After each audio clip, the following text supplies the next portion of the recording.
Mirë, rikthehemi, po ndiqni Euronews Now. Të paktën 21 persona janë vrarë dhe 8 të tjerë janë plagosur në një sulm ajror izraelit në Verit, Libani, tha ministri libanez i shëndetësisë. Sulmi goditi një ndërtesë banimi në Ajutou, një fshat me mbizotërim të krishterë larg zonave ku ushtria izraelite ka kryer mira sulme që synonin grupin e armatosur islamik shiit Hezbollah, shkruan BBC.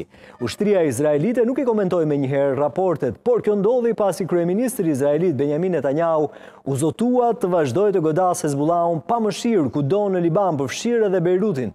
Ai po fliste gjatë një vizite në një bazë ushtarake në Izraelin verior, ku një dron i lëshuar nga grupi i mbështetur nga Irani vrau 4 ushtarë izraelit dhe plagosi 10 të dielën brëma. Ushtria tha se po hetonte se si droni u shmang sistemeve të tij të sofistikuara të mbrojtjes ajrore dhe goditi objektin e trajnimit të brigadës Golani pranë qytetit të Binjamit. Ishte një nga sulmet më vdekjeprurse të Hezbollahut ndaj Izraelit në më shumë se një vit luftimesh ndërkufitare të shkaktuara nga lufta në Gaza.